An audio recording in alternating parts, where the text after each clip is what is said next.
So, here's what Stephen A. Smith had to say earlier today on First Take, and I think it's worth breaking down. The topic? Luka Doncic. Yeah, the Lakers' new franchise centerpiece. He's out here turning heads, not just because of his game, but because of how he's transformed himself physically. You've probably seen the men's health cover by now, right?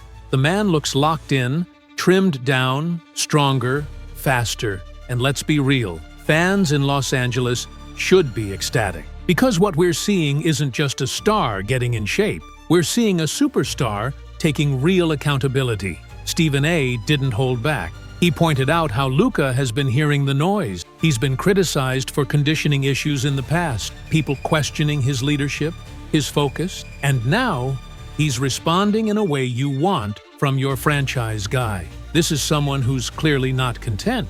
He's not just showing up to play ball, he's showing up to prove something. That's the kind of mentality that shifts a culture. You combine that with his offensive talent and the kind of basketball IQ he brings, and now you've got a version of Luka that's not just a scorer, but a two-way presence. He's moving better without the ball, getting up and down the floor faster, and, most importantly, he's taking defense seriously. No more hiding out on that end. And you know what else Stephen A. emphasized? It's not just about the short term, it's about longevity. Luka has dealt with nagging injuries for years, especially soft tissue stuff. The hope now is that this new approach to fitness, this off-season dedication, is the start of something sustainable. A full 82-game Luka, healthy for the playoffs? That's a problem for the rest of the league. Now, on the chemistry side, things get even more interesting.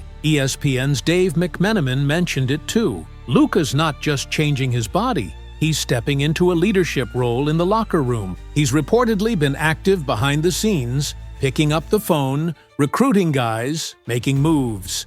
That includes reaching out to DeAndre Ayton, who was in his draft class, and who's now the starting center in LA. He also helped bring in Marcus Smart, who fills a massive gap defensively after the departure of Dorian Finney-Smith. That shows growth. Luka's not waiting on the front office to figure things out. He's directly involved, building a team around him. And with that extension window approaching, August 2nd to be exact, the Lakers are in a strong position. They can offer Luka up to $222 million over 4 years. And from everything we're hearing, there's no hesitation. He's not just planning to stick around next season or the one after that. He's ready to commit long-term. That kind of buy-in from a player of his caliber doesn't happen by accident. It's a signal. This isn't a rental. This is a franchise reset. And then Kendrick Perkins stepped in, and he went even further. He didn't waste any time throwing out a bold prediction. He said, and I quote, "I'm putting my money on Luka Doncic to win MVP next season. And honestly, it's not crazy. Not when you consider the off-season work, the accountability, the roster upgrades, and the fact that he's coming in with a chip on his shoulder after that messy Dallas exit." Perk made a great point. All the greats, every single one of them, have gone through some form of adversity that forced them to level up. And Luka?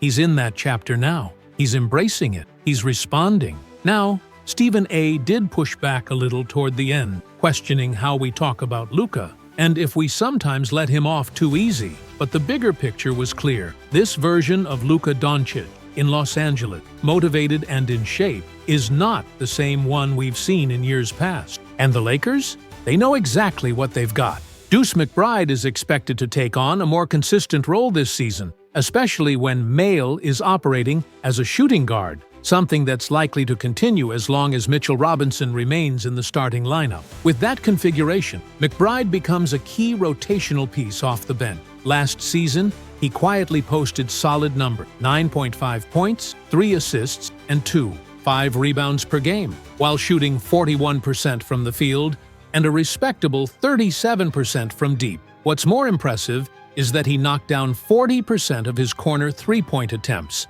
a valuable asset in the modern NBA offense. McBride's presence should help balance the backcourt rotation. Unlike in years past under Tom Thibodeau, when starters routinely logged 40-plus minutes, this new approach under Mike Brown could feature a more even distribution of minutes. That means Mail won't be logging 45 minutes on random Tuesday nights in January anymore.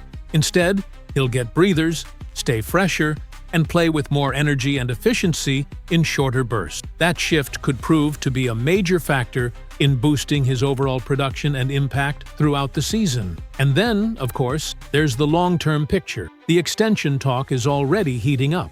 Would the Knicks consider giving Mail a 4-year, $156, $1 million deal? From a financial perspective, it makes sense in today's evolving salary cap landscape. The deal may look like a big number now, but with the cap expected to rise significantly over the next couple of years, it could soon appear much more team-friendly. The fact that Mail turned down a 2-year, $60 million extension previously makes even more sense when this long-term figure is on the table. It's a much larger commitment and a far more lucrative deal. There's also been some chatter that Mail might be open to a slight discount, following the precedent set by Jalen Brunson, who took less money to help build a contender. If that happens, it would only further cement his value and leadership within the organization. For now, the question remains, will he sign? Will the Knicks push to lock him in for the long haul? Time will tell. But with a more sustainable workload, a stronger supporting cast, and a new coaching philosophy in place, this could be the season Mail puts it all together, both on the court and at the negotiation table. Now listen, Luka knows exactly what kind of presence Marcus Smart brings to the floor. This isn't just about reputation or highlight reels.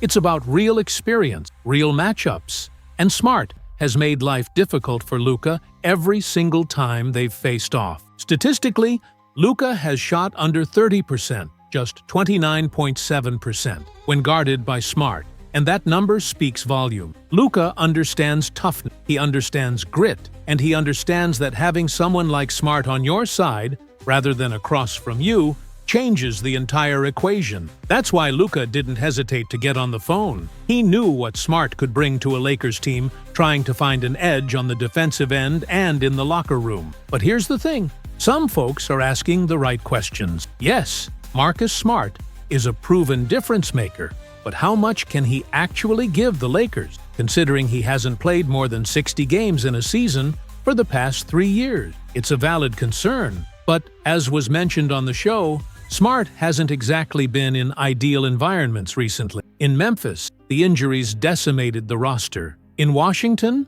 let's be honest, they weren't focused on winning. You can't evaluate a player like Smart properly in that kind of setting. Now, the energy Smart's bringing to Los Angeles is different. Word is, he showed up to the Lakers facility with a new fire. It looked and felt like a fresh start for him, like he's been handed a second chance with a franchise that actually expects to win. Yes, he's now on the opposite side of the historic Lakers-Celtics rivalry, but make no mistake, he knows what it means to wear a jersey with that level of legacy. And according to what we heard on First Take, he's embracing it fully. When asked about how he sees the Lakers stacking up in a loaded Western Conference, he didn't hesitate. He said, "We have no ceiling." That kind of belief, that kind of voice, can set the tone in a locker room from the very start of training camp. Let's also not ignore the elephant in the room. Smart's situation with the Wizards wasn't ideal. On the radio recently, he mentioned how hard it was being on a team that clearly prioritized